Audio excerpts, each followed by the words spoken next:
On today's show, we sit down with Alex Kornilov of BETEGY. He talks a little bit about how we can enhance our content using his awesome product, BETEGY. This is crazy. This is crazy. This is crazy. Everywhere you turn, it's the same old sports talk, the same headlines, the same news, and the same boring information. This podcast is here to change all of that. We bring you hot sports takes, winning sports betting strategy and picks, reliable gaming industry news, and breaking interviews with some of the biggest names in sports business. My name is Ryan Newpel, and welcome to the Noop Sports Show. All right, welcome back to another episode of the Noop Sports Show. I'm your host, Ryan Newpel, here with you each and every time. Thank you so much for giving me a few minutes out of your day to just listen to what's going on in this great sports betting and iGaming industry. Today, I have another awesome guest with me, Alex Kornilov with me, the CEO and founder of BETEGY. Alex, thanks for being here. Hi, Ryan. Thank you very much for having me on your show. It's kind of exciting.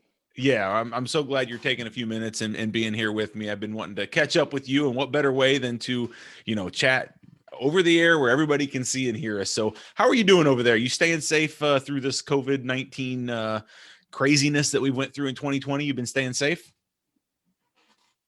Yeah, in general, I'm safe. My team is safe. Everyone is healthy and kicking, but it's kind of challenging to do business in this environment, which travels are restricted here in Europe. So you always need to check, double plan, triple plan, have all the testing done. So traveling to do business is a nightmare. So yeah, you're right. I mean, the challenges have just been that's the definition of 2020 is just challenge. It's just been a challenging year all around and a lot of changes and everything like that. And before we get into BETEGY, I want to talk a lot about BETEGY and what you're doing there. I want to hear a little bit about your background. I guess your career background. What have you done in the past to get you to where you are today? Sure. My major, I did my bachelor in Polytechnic University, which is a technology university.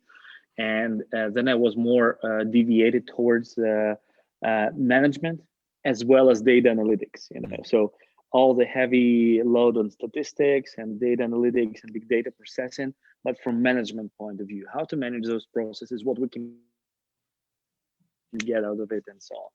And I was involved in various startups. I started many companies myself. All of them failed apart from one, which is BETEGY, But at the same time, I was involved in different projects with data analytics on the state level and statistical research. And I had the practical insights into application of how data can influence our decisions and our life. And I found it very fascinating and interesting. And then I used to work also in some corporate world, doing some banking, while going back and forth between, startup environment and then corporate environment. And obviously, I decided to go more insecure road, but more interesting, and back 2012, I started the company BETEGY, and that's how, for 8 years, we already live with big data analytics, data visualization, and all kind of related projects.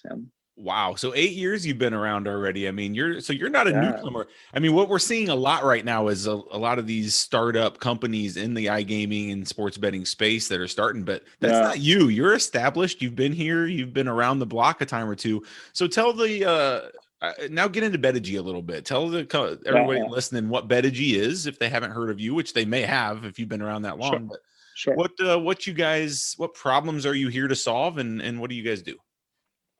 Sure. We are data analytical company and data visualization company. Mm-hmm. So from one side, we started our journey back 2012 with analyzing soccer data in Europe for our B2C clients and also for our B2B clients. Then when we started to sell our data to B2B clients, to media companies like ESPN, YAHOO, Ringer Axel Springer, which is a German big media house, and Turkcell Media in Turkey, and all around the globe. It turns out the data is one part of the equation to create a great content. Mm-hmm. Second part is to tell story with data. And then we realized that our customers want from us not only the data in tables and the numbers, they also want visual part of it. And we ended up actually spending a lot of our resources internally to add premium on on data visualization side. And we transitioned throughout all those years by listening and working with different clients. We transitioned from B2C data analytical company more to data visualization company for B2B clients and B2B customers, because we learned this is a hot space. Everyone needs to make a content based on data, and that's where we actually come from. That's amazing. Yeah, I mean, you're preaching to the choir. I'm in the content space as well, and I think content drives everything we do, and especially in the sports betting world. I mean, content's critical, and then having that visualization piece, that's very data backed. I think that's amazing. Talk to me a little bit about the sports that you guys are you doing a lot in the US with the US sports? Or I know you said it's kind of started with soccer, right? With European soccer. Yeah. Mm-hmm. What are you guys doing now with like some of the US sports and everything? Are you involved in everything? Obviously, recently we announced our strategic move to be established in the US. So it requires certain changes to dominant sports in our portfolio. And obviously soccer was one. But now it's kicked out of the door of a dominant sport, and and we are doing all the big fours for the US landscape, plus tennis.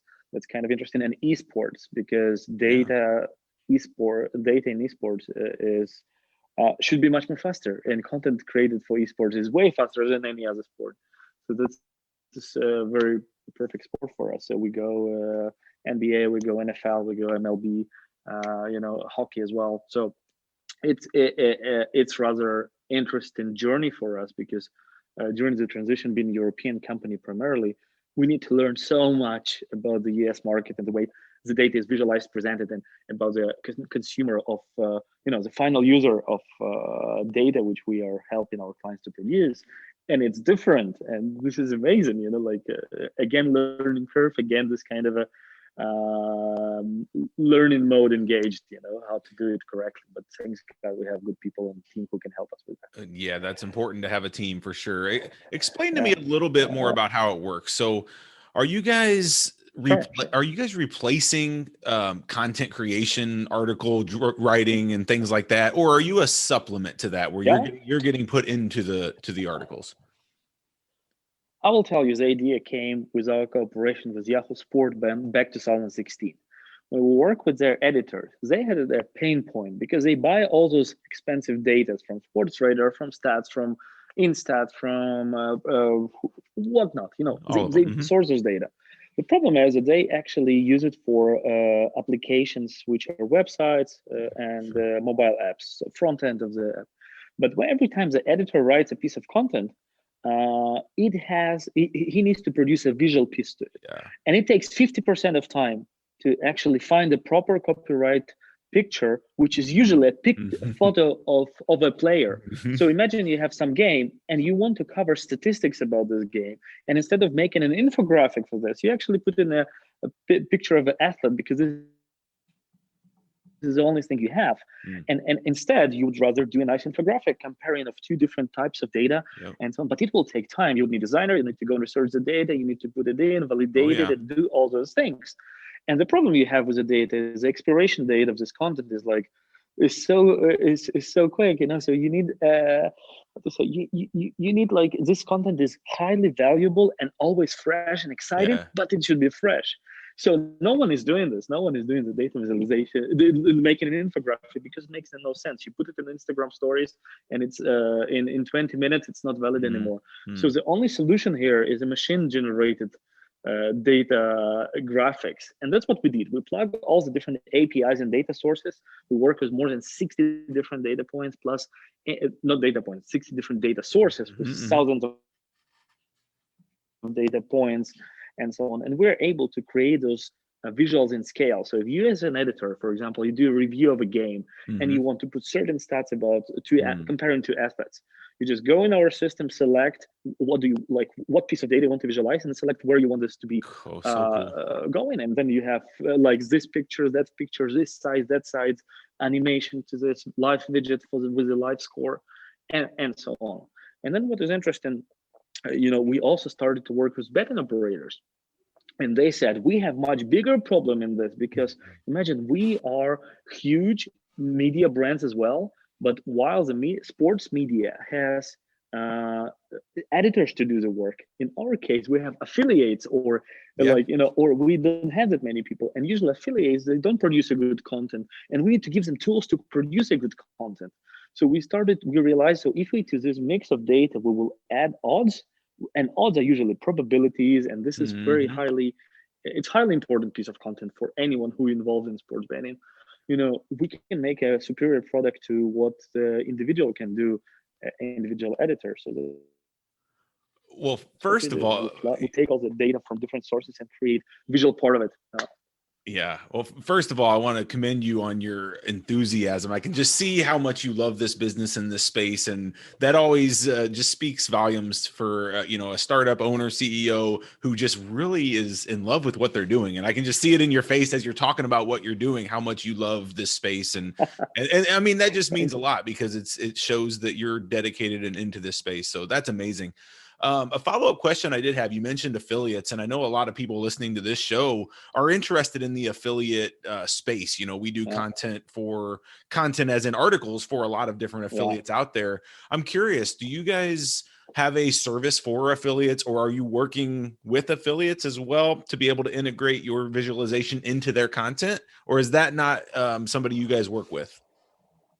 Uh, Look, we tried to, but the problem of affiliates, they serve and like, for us they're small, rather being in a Sure. small site Yep. client, and Yep. we are not able to dedicate that many resources for a Mm. reasonable price for each single affiliate. So it's not service which is like, let's say, you decide, it's not a constructor of media. So it's mainly, we are working with operators, Yes. where we prepare all the visual things, all the legal due diligence, all the graphics, all Got it. the Mhm. design codes and design language and colors, and Yep. then we're able to put resources validated, and then this tool is given to our affiliates of certain operator. And our operators who work with us and their affiliates are super happy, because finally there is a tool which allows them to express themselves and create Yes. superior content. We rather work now on a bigger scale, Yeah. with betting companies, but then we have a roadmap for next few years to go also with customizable tools, where each affiliate will be able to put any piece of data on the visual, and it will be automatically taken from our data API. It requires a bit more time to develop, but we are Sure. going this way, and it's kind of exciting as well. So soon we will also be able to cater this market as well. Amazing. That's a great answer. So speaking about soon, what's the future look like for BETEGY? What other things are you guys, maybe that you can talk about that you guys are looking into doing besides growing in the US market? I know that's big for your future. What else do you Yeah. guys have on the horizon that's going to be exciting? Anything else you can talk about yet? The Yeah, there are a few things. I mean, you can go like in terms of geography, but we're a product-driven company, so Hmm. we listen to our customers a lot. We take time to process the feedback, learn the pain points, and then after Yeah. we do certain products specifically for our clients, which solve the problem, and then offer this product to the rest of the Yeah. customers, because we know the problems are similar. So we work in two spaces: sports media and sports betting, and we also work digital. We work in retail too. So in retail, we started this 1 year ago, this journey where we, with the biggest German betting operator, we unveil our system in all betting shops throughout Germany, Austria, Mm. and all locations they are present at, where we push customized content for every betting terminal screen in every betting Wow. shop. So, for example, if you go to south of Germany, you have Bayern Munich, who is at like Mm. top like hot team. So you have all the content about that. You go to the north, you have FC Hamburg, so it's different, and it's adjustable Cool. per location. And this year we are launching. I mean, not officially the launch will be in 1st of January 2021.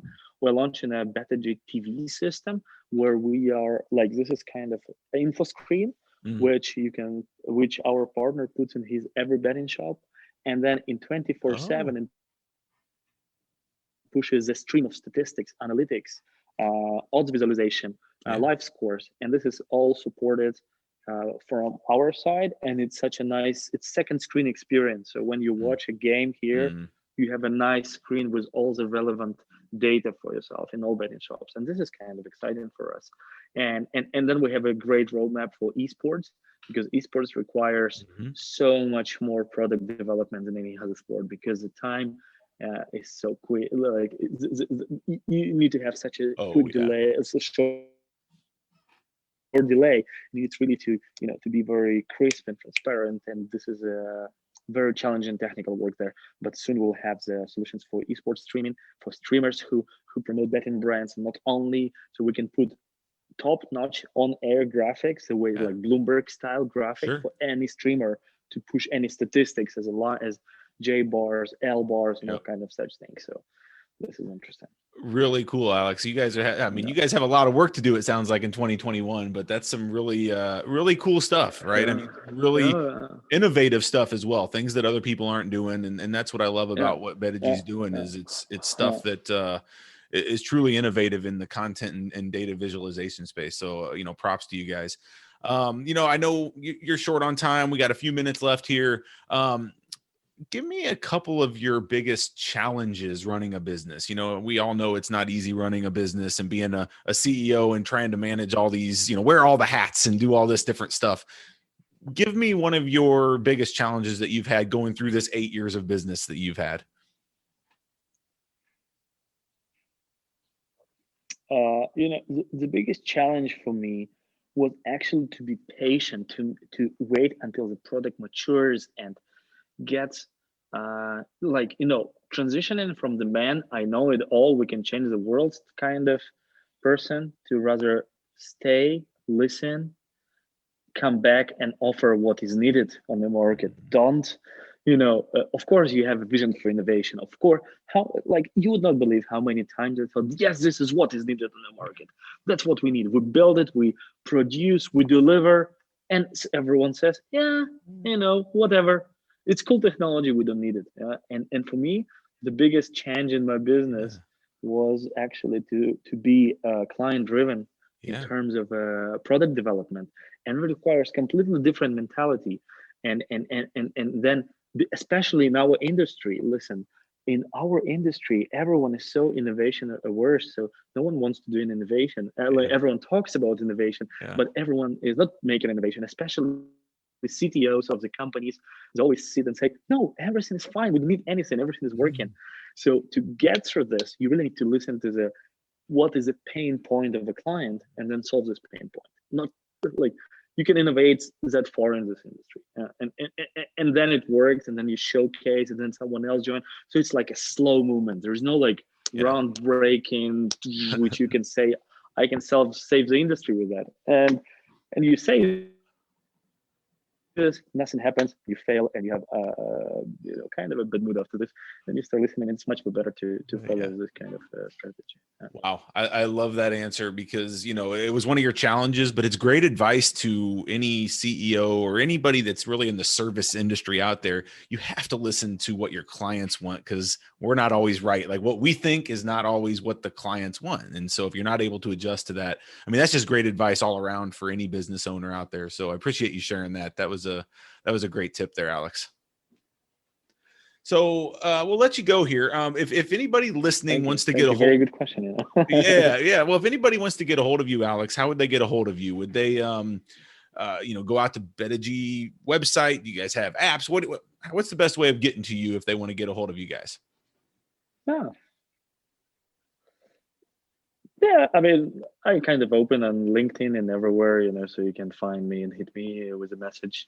One thing, then you have BETEGY.com as a primarily destination for our services, and I have great guys there. You can get in touch with them, and they can show you demos and and showcase a product. Twitter, Alex Kornilov at Twitter, whatever. Now it's not a problem to connect with anyone. So Yeah, it's if all over someone the place. wants, I'm here open, and my email is easy to guess as well. And we'll put all of that in the show notes of this as well, so nobody has to remember anything. We'll put all the links out to you. Hey, Alex, any last words? Any last words for the listeners, or anything you have on your mind that you want to speak before we get off the line here? I would say that in our industry, it's innovation is so rare, and I really want to push anyone who listens to start working in this industry in terms of innovation, because we need more entrepreneurs. We need more people who can push big companies to change. Mm-hmm. And I want to push big companies actually to look into data analytics, data visualization, AI, and all kind of such trends, because soon, it will be like, and everything's changed, and the game is changing, and you see it in other industries, and it's still about to come in our industry. So, I'm big pusher for innovations, and looking beyond the good business which you have already. You need always to look forward in this direction. Amazing. Well, thank you for being here, Alex. Really appreciate your time. And anytime you need anything from my side, don't hesitate to reach out. And hopefully we'll have you back on next year, and maybe even in 2021 we can meet up at a real conference and say hello sometime. That would be amazing. Hope so. I really want events to be back, to see people and shake hands. Yeah, I mean, that's that kind of gives you that extra little bit in the industry. Just always good to see people, talk to people face to face. Even though we get to do it virtually, I'd still rather be sitting down with you and have lunch. Sure. All right. Well, thanks for being here. This was Alex Kornilov, the CEO, founder of BETEGY. Alex, thanks for your time today. Listeners, thank you for tuning in. We appreciate you every time. If you need anything, you know how to get a hold of us. Alex, thanks again. Take care and stay safe. Thanks for listening to this episode of the Noob Sports Show. If you enjoyed this podcast, please consider subscribing to our iTunes channel today. Plus, visit us at noobsports.com for more picks, previews, strategy, and news. That's knupsports.com.